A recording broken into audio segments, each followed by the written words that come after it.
understand there's a city of Detroit which is made up of people of African descent, pretty much. And then there's another 3.5 million people of white descent surrounding them. In Livonia. In Livonia, Warren, East Point, Lincoln Park, where the MC5 was from. But the kids in the suburbs started hearing about it. I can't remember ever reaching that point, because what we did then, and we were in Ann Arbor, and then what we did was change the local ordinance so that any marijuana offense resulted in a $5 ticket. You were taking your first step in the Detroit music scene. Can you tell me some about the origins of your first steps? You want to know what it looks like after a nuclear bomb hits an industrial area? Go to Detroit. Okay, what it looks like when they close all the factories and take all the jobs. There it is. So they set us up in the basement. No one's ever done a show in the basement. Wow. There's a rickety staircase that's built in the 1800s. There's one light bulb, and there's these giant fans because you used to put the ice down there, and it looks like the 1800s. It's super scary. Don't forget you're next door to a bowling alley. And there's a bowling alley upstairs. And we're really loud, so that's not really an issue. It's a non-issue. And one of the first shows, basically, a couple seconds into the show, we break the one light bulb. They named the club Fire Truck for some reason. It was like some kid's idea, and we decided Fire Trap was a better idea because there's just one rickety staircase. It's the first show they've ever done there. No one's ever been there before. You smash the light bulb, everyone freaks out and tries to get out of there. And it was great. Only 2 people got seriously injured. Not as Have fun with it. make something happen. Yeah, it's like the Cambodia of the Midwest. You know, what do you got? There's not too much there. Let's just try Beirut. Beirut. Yeah. And this is right after the hurricane hit and it destroyed New Orleans. And our booking agent was like, no, you don't want to go there. No one goes there. And I'm like, I want to go there. Right. So he books a show. It's big news. A band from out of town is playing in New Orleans. We're on the cover of the paper. I do a big interview. They're like, why do you want to play in New Orleans? I'm like, I heard it looks like Detroit now. Which, of course, they put on the cover, and I'm thinking, they're going to beat us up. They're not going to think it's funny. Yeah, they're not going to like that. You felt it out right away. Well, no, it was great. People were thanking us for playing. You know, it's like, and that's a lot of what you don't realize is you're growing up in Detroit. A lot of bands don't play in Detroit. You look at their tour itinerary. They play in Chicago. They take a day off. They go to Toronto. They go to Cleveland. They go to Pittsburgh. They skip Detroit. It's the same. I remember being in Detroit one time the last couple of years, and there was quite a hue and cry in the paper that Madonna refused to. Right, Madonna wouldn't play in Detroit either. She's From Michigan. They had their $125 and they were ready to see Madonna. She's from there. It's the typical Detroit, like the haunted Jupe and the robot thing and everything. It's So a great hard to show. explain. Well, one of the things it comes from is Devil's Night in Detroit.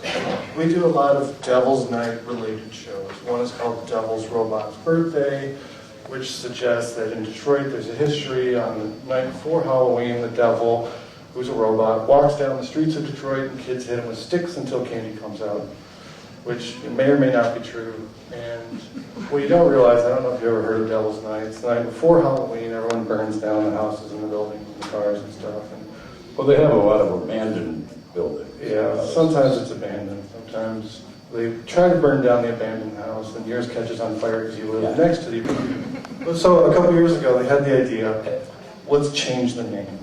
We'll call it Angels Night. We'll get police out there, we'll have community watch. Your idea? No, this is, I don't remember which mayor, Burgermeister as you would call him. You know, they've tried a lot of things in Detroit to make it look good outside of Detroit. You know, there was a slogan in the 70s, say nice things about Detroit. It was purely theoretical, that maybe somebody could say something nice about Detroit, but we didn't know what it was. So now they call it Angels Night. Every year the police and the fire department get together and they either lie about how many fires there were and say it's going down, or they redefine what is a fire, what is arson. You know, if they're able to save 3/4 of the building, then it's not a fire. It's like the opposite. Like our slogan is "Say bad things about Detroit," and I think that's part of what I call the new Detroit movement. You accept it for what it is. Don't lie about it. Try to make sense of it. Talk about it. Like you're reading. Like the city of Detroit. Detroit recently, it was big news because they opened a grocery store downtown.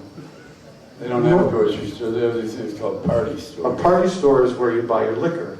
And then sometimes they also sell a loaf of bread and milk. And that's where you go. 3 times the price in the market. A battery, a 9-volt battery in Detroit costs $8.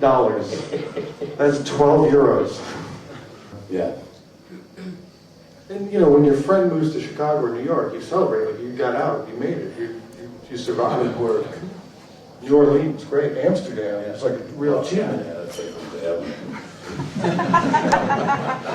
When I go to Detroit, they want to know what Amsterdam's like. I said, well, it's the exact opposite of this. You dig? It's nothing like this at all. Let's get back to the music. Otherwise, it will be. Well, see, the music comes from all this, though. I mean, there's no getting around that.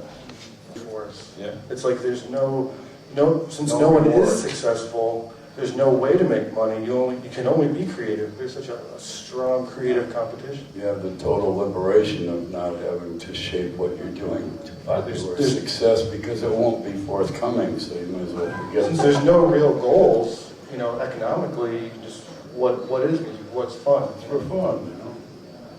Because you know it's so expensive to get a liquor license, you have a lot of illegal spaces.